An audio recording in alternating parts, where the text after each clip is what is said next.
Hello martial arts family, John Orndorff here for North American Martial Arts, and I am here with Amir Jackson, who's going to be helping us out today with our learning how to use hand targets, okay? Well, hand targets, body shields, and paddles.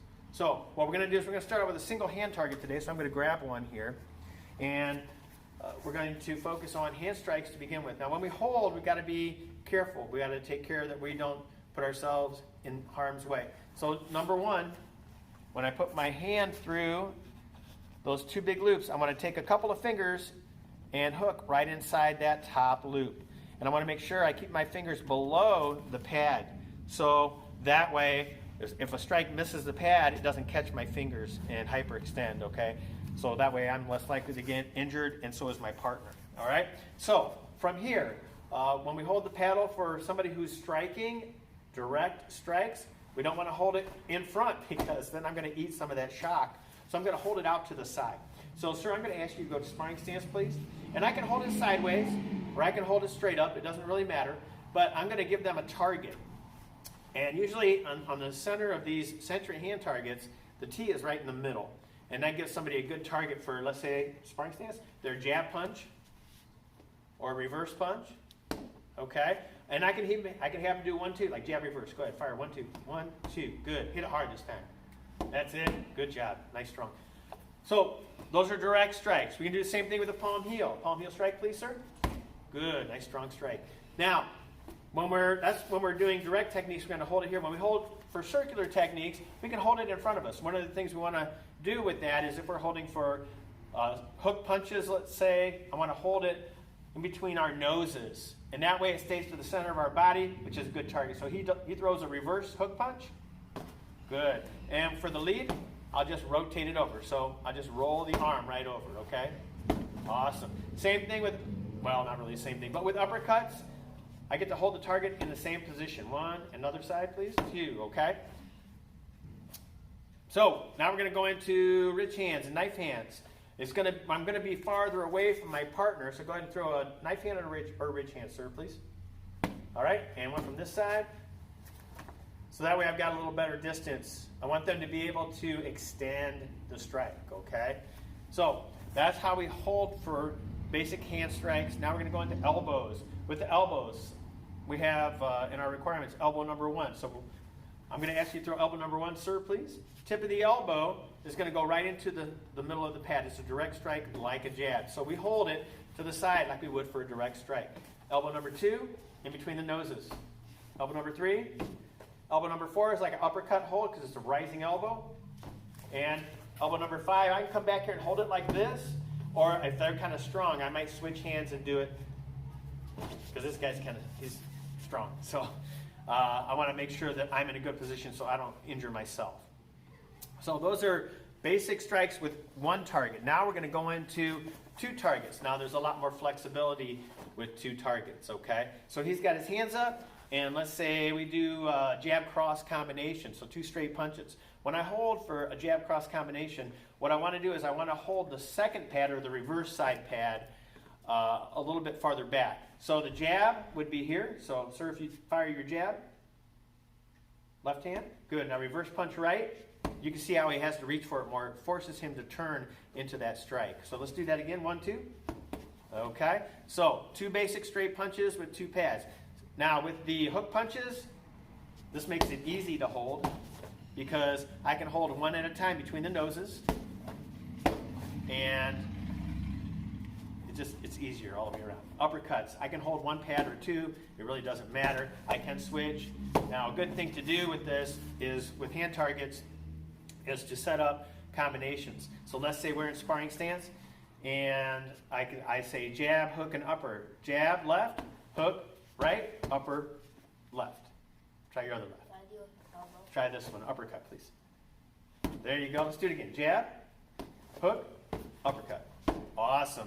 So, like I said, there's more flexibility, and I can set up combinations a lot easier with these. Also, you can call colors. I can say black, blue, black. Okay? All right. So that's 2 hand targets. And like I said, having 2 is easier.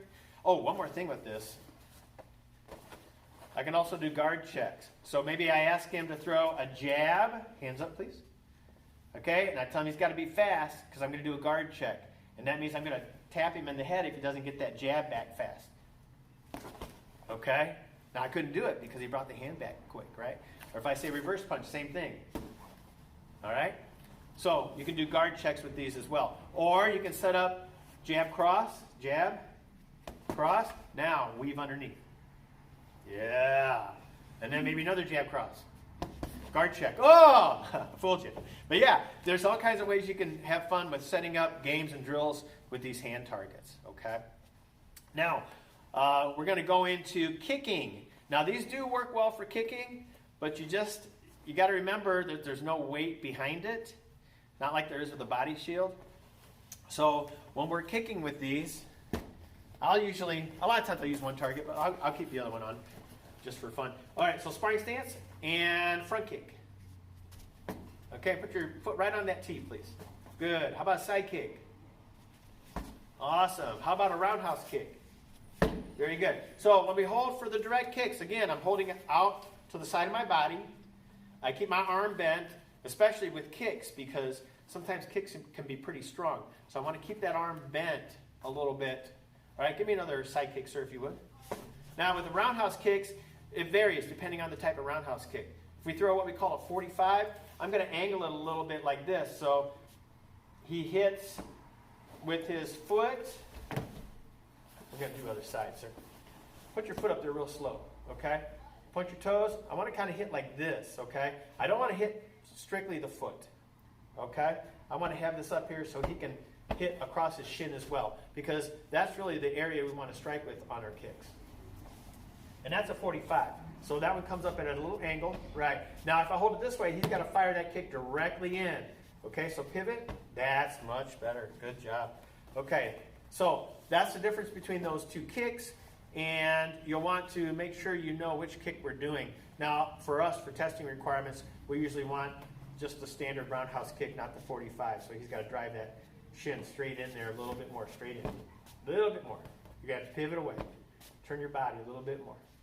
That's the one. Nice job. But that's the one we're looking for in requirements, okay? So those are some of the basic kicks. We start doing crescent kicks. Again, it's nice to have the two paddles. Crescent. Go ahead and fire it on there. Bring that foot right up there. Yep. And keep those toes up for me, please, sir. That's the one. How about the other? Good. Again, flexibility with two, but I can also use one paddle for it. One. Other side. Two. Just make sure you keep the arm bent. All right. Axe kicks. We hold it up so you can drop the heel right on the target. Nice job. How about another one? Other leg. Good job. Okay. So those are axe kicks. Back swing kicks. Now you're going to hold for this one for me. Okay. Back swing. You got to be careful because you got to make sure you got good, safe distance. Okay. So I'm going to ask you to hold. Actually, let's have you switch hands, sir. There we go. And back up just a little bit. So with the back swing, we want to make sure that they are focusing on striking with the back of the heel and that we have good, safe distance, okay? So again, we're going to hold that target right between us. Okay? Now that's hand targets. We're going to talk about paddles now. With the paddles, you can do one or you can do two. Two is easier, but one is plenty, okay? So if we were just going to use one paddle, we could use them exactly the same as the hand targets. So I can hold this out. The cool thing about these is they make a little noise when you hit, if you hit right. So if he fires your jab on there and reverse punch, I can hold that paddle out there just like I did with the hand target and use it in the same fashion. Or hook punches. Very good. But it works well for the kicks because it lets us keep a little more distance with the kick. Because with the paddle, our hand is here and our body is closer. We can be a little farther out with the paddles. And just as a side note, they sometimes call these pork chops because they look like pork chops. Anyway, if I ask him to do a right and a left round kick, so right round, left round, I can do it that. I can work it that way, or I can just use one paddle and flip it. Awesome. Give me 5. And again, these things work the same way with kicks as the hand targets do, and they're a lot of fun. Now, one thing I didn't do, which I really should do, is this strap is here for a reason.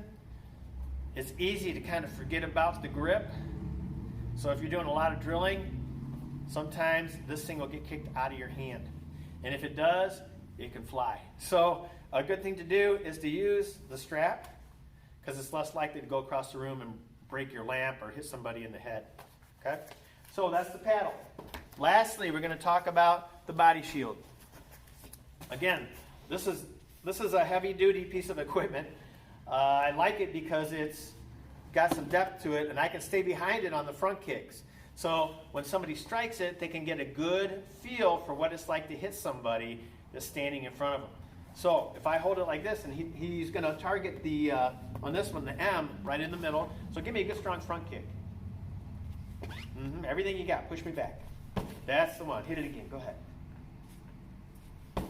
He can get a good idea of what he can do strength-wise as far as moving somebody. When you hold with this, I suggest you hold it up against your body, grabbing the handles on the sides. Now, some people will hold it with the handles in the back, and that's okay depending on what you're holding for. If I'm holding for a roundhouse kick, this is how I'll hold. I'll have part of the shield on my leg and my hand on the top like this. So that way when he hits with the round, I've got good control with my handles here, but I'm bracing here, and you'd be surprised. You can deal with some pretty strong kicks holding the paddle like this. Okay, go ahead and give me a strong round kick. And when we hold for the round kicks, we want to make sure that we hold correctly. So I'm going to ask you to do a really slow roundhouse kick right on here. This is the incorrect way to hold. Look how he's hitting with the toes first. I don't want that. I want to angle a little bit so we can get some of that shin in there too, okay? So it's good to turn slightly when you're holding, okay? I hope that makes sense. But direct kicks, holding that paddle right up against your body, it protects really well, holding the handles on the sides. Go ahead and give me a side kick. That's it. And this way you can also, you have a nice view over the top of the paddle, and you can see things that can help your partner improve what they're doing. So we want to make sure we get that knee across the body. I know maybe we could do that more with his kick. Okay? Trying to think. Let's see. Body shield. We can also use this for punching. Or if you don't want to hold it in front of you, some people are not, maybe they don't. I understand people not wanting to get hit. You can hold it to the side. Go ahead and give me a strong front kick. And that way he gets more action off the pad, because he doesn't weigh as much as I do right now. He will later, and a lot more probably. But this helps him at least see he can move something. Okay? So that's a good way to do it as well. Axe kicks, you'd hold it like this. Go ahead.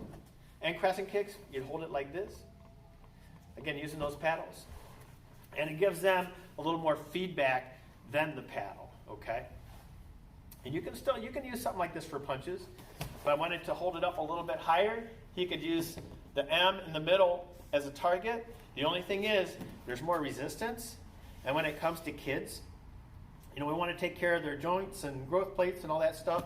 So, this is okay to use, but I prefer to use the hand targets. I think it's just safer for them when it comes to powerful punches. So, I hope I covered everything. There's a lot of different ways to use these, and get creative with them. If you have any questions, please let us know, and I'll try to answer them. Would you stand right here, sir? All right, we're going to go ahead and bow out. Thanks for watching. We hope you learned something, and we'll see you soon. Cheerio. Kinye. Kamsahamnida.